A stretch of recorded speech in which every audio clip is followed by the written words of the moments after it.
Thank you, Dr. Krishnan, and thank you also, Sanjeev, for such a lucid explanation. I also learned fair amount of new knowledge from whatever you shared, especially that without AC, also with wet ventilation, it is probably possible to treat patients. So I am going to talk more about infrastructure and then a little bit on economics and finance in how this COVID is going to impact us. So, and I'm going to request Amol to keep changing the slides. So, Amol, next, yeah. So, as you see, how Sanjeev began with the first slide, of Spanish flu. Pre-COVID, India was actually a highly technology-driven, healthcare with private sector on the fore. In the forefront, you would generally find only private sector. But unfortunately, we were urban centric, and in the semi-urban, rural, and smaller towns, the asset quality of the healthcare which exists was not ready to face this pandemic at all. I mean, even today, though from 5,000 ventilators, we have creeped up to a lakh in the country and probably growing more, but we don't have those where you would probably now need when the workforce has gone back to where they came from. So we have a problem of what was before the COVID is now not able to fight COVID. During the COVID, where we required mass diagnosis and treatment, we were not ready. Now probably we are, where testing has gone up from 10,000 a day to almost 2.5 lakh, and it still needs to go up, is what we keep hearing. Private sector, which was generally to be at the forefront, was rendered ineffective, because most hospitals, especially the smaller ones, actually closed their doors to patients. Even hospitals which are big ones, face the problem of not being able to take patients as soon as they got positive cases within the hospital. So, in Mumbai, from where I come from, you had Just Log, you had Wokhart, you had, so many Saifi hospitals just shutting doors because they were finding positive patients. So you did not have a private sector at all at the forefront. It was the government, which was left to fend off. The entire treatment, actually, people were struggling. We did not know. I mean, PPE, India never had a PPE. From zero to today, we are becoming net exporters. So that's a good thing, but we were not used to rendering healthcare something like this. Lack of basic level of technology and skills. So you did not have nurses, you did not have paramedics who were trained to treat a COVID patient. Suddenly, we were finding ourselves that we are not ready. And I think that was probably the reason why India has had the most prolonged lockdown. I mean, that lockdown period was used to train ourselves, to equip ourselves as much as we could. We still will be found wanting, but at least we are better off than what we were when COVID hit us. Post COVID, we will talk about it a little bit detail later, but we need to get prepared for something like this happening. There are already news about bubonic plague coming out of China, that it might again spread. We had a healthcare system. We found that it was not flexible enough. It was not nimble on its feet. We were found wanting, to respond to what was happening around us, and we all remained indoors and try and see how to improve this. Now, of course, we have learned our lessons. We probably will be better prepared in future. And last but not the least, post COVID, we will also have to think how to remain profitable, because healthcare industry has taken a big hit. I will come up with numbers a little later. Next slide, Amol.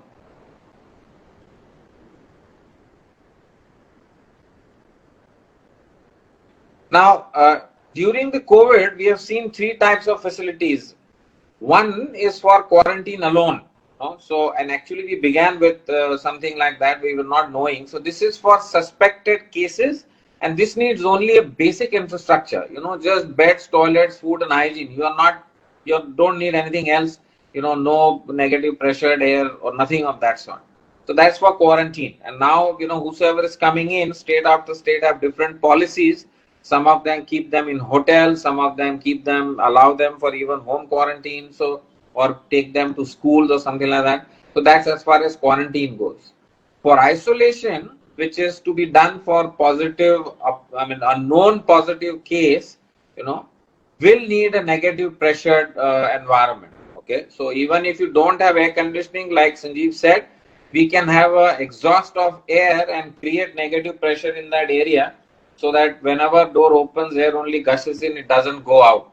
But this will need oxygen. Okay, this will need suction. This will need some basic laboratory. This will need some X-ray facility to find out if we have setting in of pneumonia, where patient will then probably need to be shifted to the next, stage. And of course, you will need the other support services which are there. Garbage disposal, many could not actually find how to dispose the PPE because the quantum was high and we don't know how to, dispose that. So that was also a problem. Now coming to critical care, which is where, we were found lacking. So apart from the oxygen bit of it, you would need ventilatory support. Okay. So we probably ramped up, ventilator production and we got things in place. But unfortunately, we still do not have enough respiratory technicians to operate that ventilator.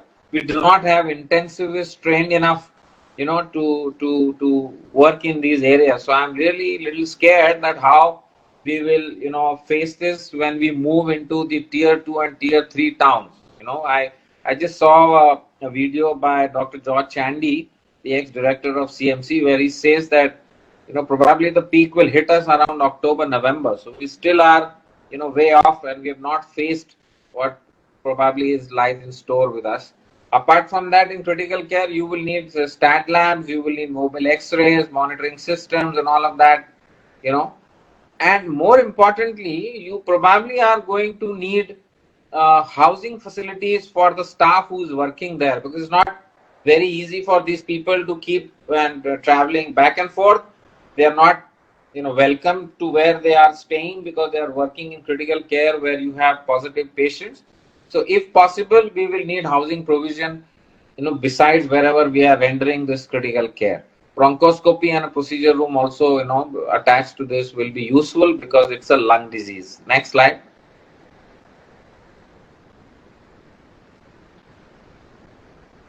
Now, what are some of the post-COVID infrastructure changes, that we anticipate? I come from Bombay. Yesterday, I was having some call with a potential client, and he started off only by saying, so why are you saying we need 700 square feet per bed, where people are telling us that we can do an NABH accredited hospital in 400 square feet per bed. Now, if that's the kind of thing, we are in for trouble. Hospitals which are old, are finding already difficult how to accommodate waiting areas. You don't have waiting areas, corridors are cramped. You can't even wait in corridors. So all those kind of things are now going to probably change. So overall, you might see an increase on a per bed area, which creep up to maybe 800, 900 or even 1000 square feet a bed. Okay, so that's one major change that will happen. People have understood, that you need to change rapidly. So for that, a structural grid, and I will show in the next slide what a grid means, will be more important, so that you work with a grid of 8 meter or 8.5 meter or even 9 meters. You will find yourself to be more flexible when you are converting, big halls into COVID wards, or, dining areas into COVID wards, or cafeterias into COVID wards. It will be that much more easier to do that kind of a change. You will need an emphasis on pre-engineered building. What you are seeing now, ITBP making a 10,000 bed facility in 1 month flat, or many places have been done very fast, but these have been done fast using pre-engineered building systems. Okay, now you have to see that how much robustness this has. I'm sure that it will, but this is now the era where you will need to bring those in. Convertible air conditioning systems, I'm going to talk a bit more later. You'll need seamless floorings, so that you cut down as much as possible in terms of infections. Technology use, you will see manifold increase. So from a low touch or no touch, kind of a system. So you now have doors which you can open by feet. You have partition consulting rooms. The sample collection is also only hand coming out, as you see in multiplexes. How you have the ticketing system. So those kinds of things are going to come in and they're going to stay.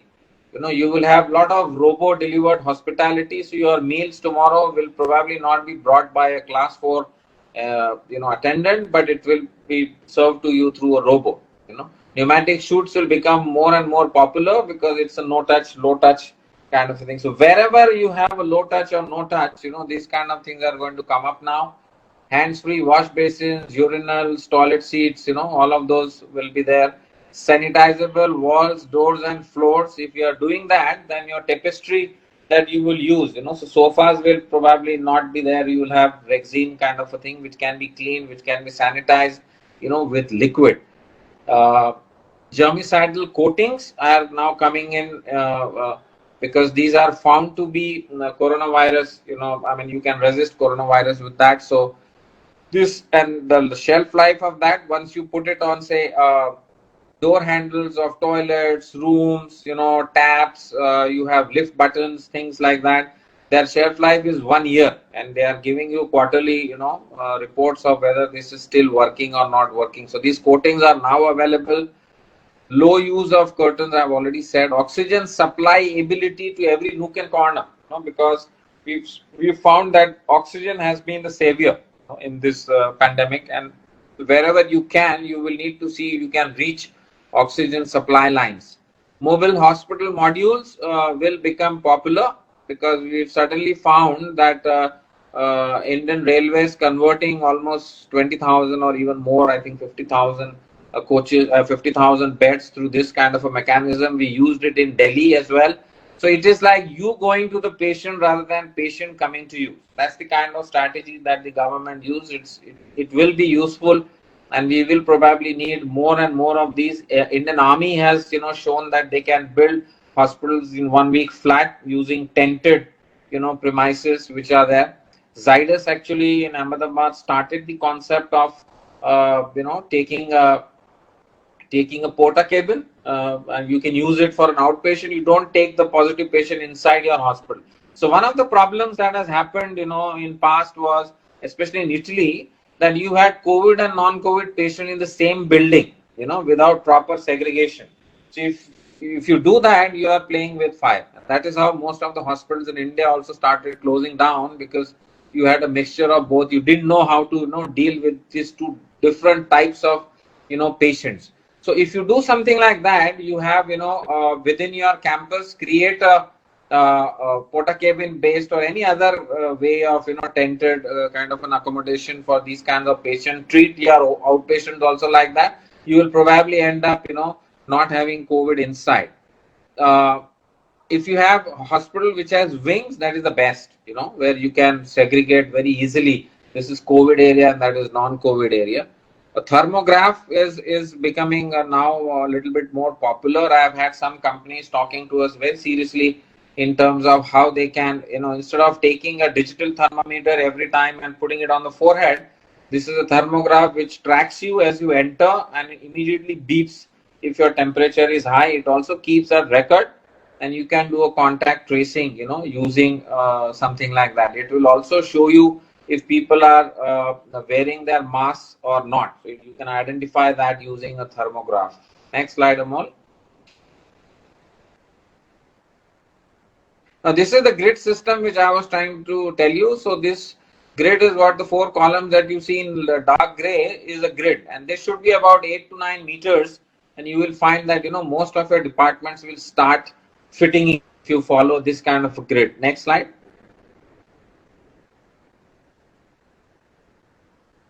Now this is a typical isolation room. So you have a vestibule with ante-room, a separate toilet, and then you have the room. If you can make something like this, this will be most easy to handle a positive case. So we've done a design in Abu Dhabi and Dubai because they wanted a hospital like that. So this was a module which we repeated.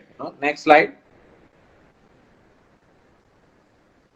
Even intensive care, you could have something where you have a nurse sitting just outside the cubicle. Okay, we had done this in Asian Art Institute in Mumbai, and we found it to be extremely effective, for closed door nursing. And there's also a door so that it helps you in the air circulation bit of it. Next. Next slide, Amol. Yeah, you can skip this because this is just the intensive care unit again shown. Now coming to the crux of the matter of air conditioning, which Sanjeev was saying, and this is probably because the way we used to supply air is very different than what a COVID center required. You know? The problem with this virus is it doesn't have air transmission, but it needs a droplet of water. So when you cough, there is a droplet, it will stick to it, and that's how it affects you. So the thing is that there is a design guideline which is given by ISHRE and National Center for Disease Control. For ICUs and HDUs, you need a temperature of 26 to 28 degrees. You need to maintain relative humidity. This is important. You need to maintain relative humidity less than 60%, and you need to have a minimum 5 Pascal negative pressure as compared to the adjacent area. So this is a key to maintain, the air pressure. Now coming to the air that you will supply, it will have to be only a once through type of treated fresh air supply. Okay, so you're not going to recirculate the air. Normally in air conditioning systems that we use in hospitals, we recirculate almost about 75% of the air. But in COVID wards, you're not going to do this. You need to supply it, once, and it will then be exhausted out. And when you are supplying it, there is a 3-stage filtration. Okay, you will have a pre-filter 10 microns, fine filter of 5 microns, and then the HEPA of 0.3 microns. Plus, you will add a UVGI, a light, which is ultraviolet germicidal irradiation light on the cooling coil. Once you do that, you can rest assured that the air which is entering your, ICU unit or this critical care unit will be, COVID free. Now, at the exhaust side, it is important that you put a filter again, and that filter better be HEPA, because you do not want, this organism to go out through your exhaust into the environment and infect someone else. This is extremely different than what we are used to, do that. So 110 to 120% of fresh air with HEPA at the exhaust outlet, again with UVGI, so that it to arrest any solid media so that COVID-19 is not, exposed out. ACPH to be not less than 12. You heard Sanjeev saying that with open doors and windows, you can have almost 37 air changes. So you need to maintain at least 12 air changes minimum, for good ventilation. Important again, exhaust side HEPA filter will need not to be cleaned, but it will need to be burnt. So once life is over, you just have to burn it. Otherwise, you can clean HEPA filters every 6 months. But on the exhaust side HEPA filter, you have to burn it, and when you burn it, you have to wear a PPE kit. Segregation of COVID and non-COVID to be strict, with different systems of air conditioning as explained. Next slide. Now coming a little bit to the financial impact. Now we have International Monetary Fund, which is predicted about 3% contraction in the global GDP itself. And India will suffer maybe more because we prolong the lockdown more than any other country. So we are going to see a more severe contraction in our GDP. Indian private healthcare, staring at potential operating loss of almost about 20,000 crore in the first quarter itself. Second quarter doesn't seem to be rosier either. So you are looking at a fairly high operating loss in hospital sector, healthcare sector. Revenues of hospitals, diagnostic centers down by 60 to 70%. Hospital occupancies plummeted to almost 20 to 30% with fixed cost of salary remaining same. So this was a big problem and how to handle. Additional costs of keeping patients and staff safe compounded with problems of capping of pricing. So at the other hand, you had to use masks, PPEs and other things, and at the same time your pricing was capped by the government. Pharma business took a hit because most of the APIs were imported from China, and now we have a ban from China for imports, and to add to it, exports were difficult. So it's not like though the drug need was high, but pharma businesses also took a hit. Biomedical industry affected, sales going southwards. Standalone centers found it extremely difficult to sustain, with low income. And my fear is that less than 50 beds, you will see a lot of hospitals, closing down. projects which started in the last 5 years, had a double whammy of not only the low income but also interest burden, where moratorium was over and you were not only paying the interest but also part of the principal. So these are the projects which we'll see, how they are going to handle it. Next slide. Now, what will be some macro level changes that you probably will anticipate?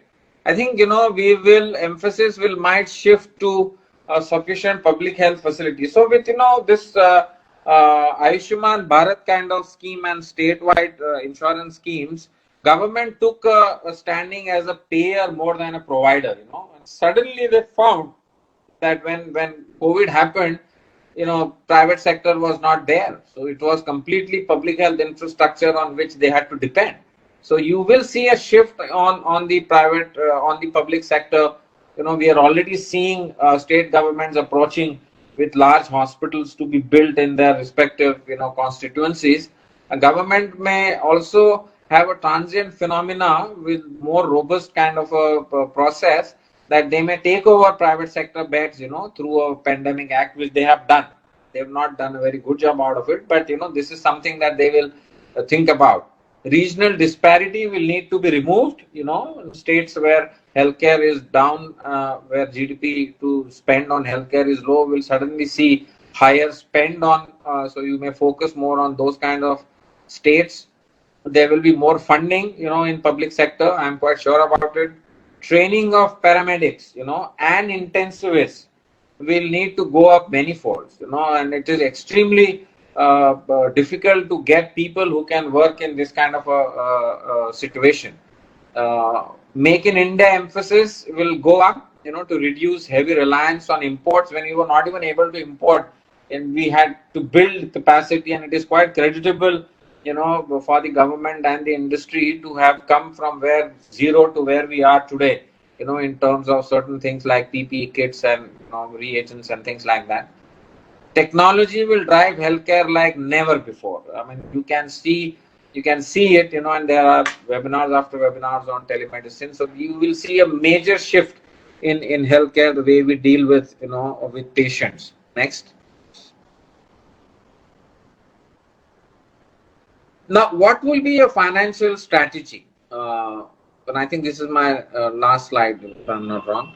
Emphasis on cost cutting, like never before. So you will have to find, from where can you cut costs, every possible front. Doctors' compensation models may shift to fee for service, from a fixed salary kind of a thing. And I was talking to Sanjeev yesterday, and they also felt, despite a not-for-profit kind of operation, they were finding it difficult how to sustain doctors, because in hospitals, 50% of your, not 50%, maybe 40 to 50% of your expenses is towards salaries and wages, and doctors is about 20 to 25%. So this is going to take a hit. There will be renegotiation with doctors, the way their compensation models are. Leveraging technology wherever feasible and affordable. Telemedicine will play a very big role in this. Pharma industry will also, have this, whatever we had, those online pharmas will flourish. Negotiation will have to be done for loan repayments. MSME, healthcare is coming to MSME sector.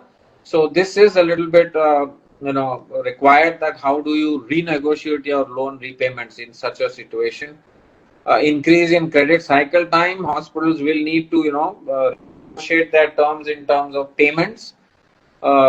Postponement of growth capex. So we had some good projects, which we wanted participation in terms of strategic investments or even a buyout or a sale. But most chains that we dealt with have said that, doctor, we cannot afford, to spend. So I think this entire year we may not see heavy capex funding, by hospital chains into building new capacities, because they will be struggling.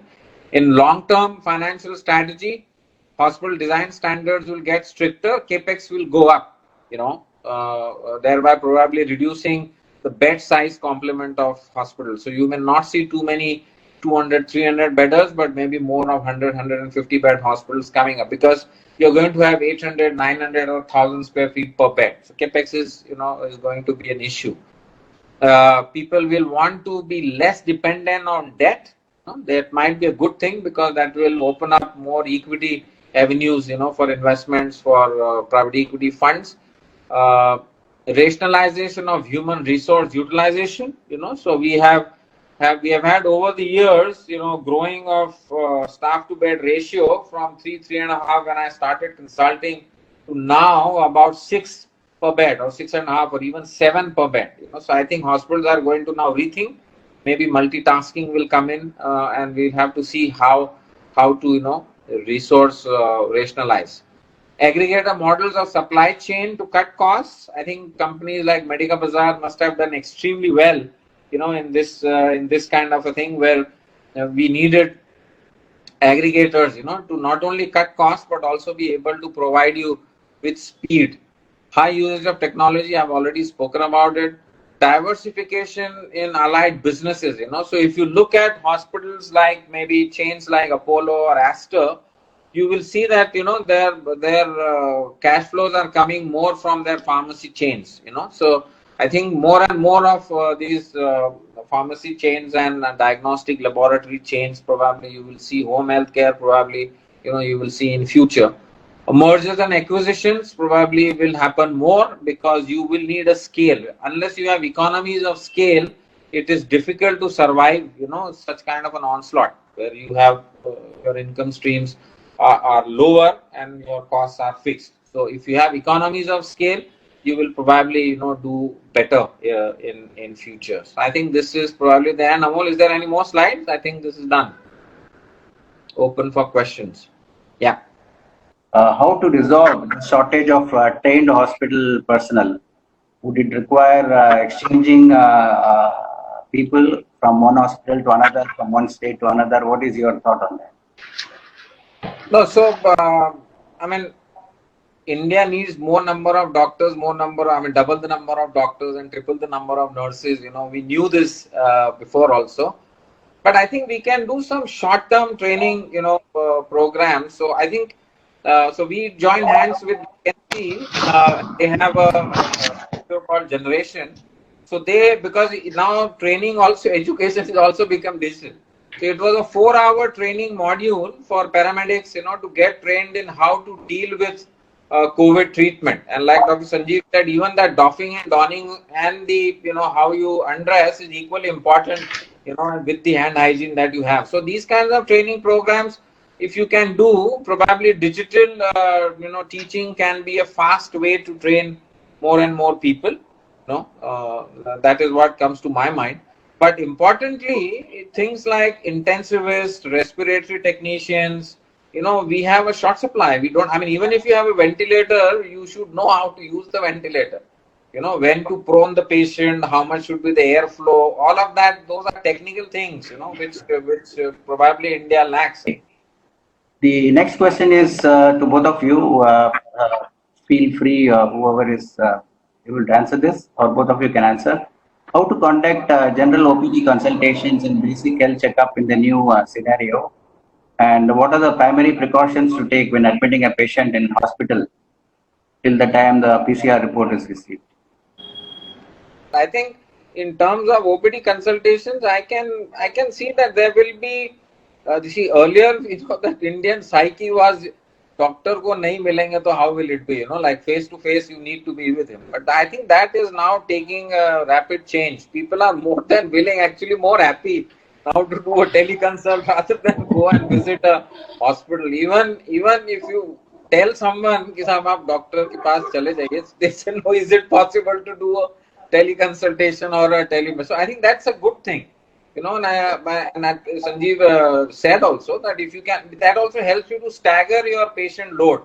It helps you, also the doctor, it helps both the patient and doctor to time themselves as per whatever is the required, so doctors can work late in night also, but they can time themselves. So it's not like, you have to be in a hospital for so long. So I think that outpatient, business models are going to change for good. I don't see that this will go away. this will remain, and that's what I feel. Next question is to Dr. Desai. This is about you detailed about the important aspects of setting up a facility, whether it's outside or in the open or within the hospital.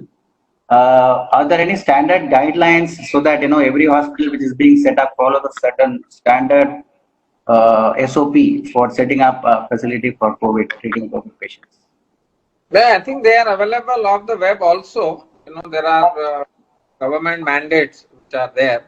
So the important thing for anyone to understand is whether you are building a temporary facility or you are going to build a permanent, because then the planning will differ, between the two. So temporary will have to be as cost effective as possible, because one will not like to spend too much money if you are building a temporary setup.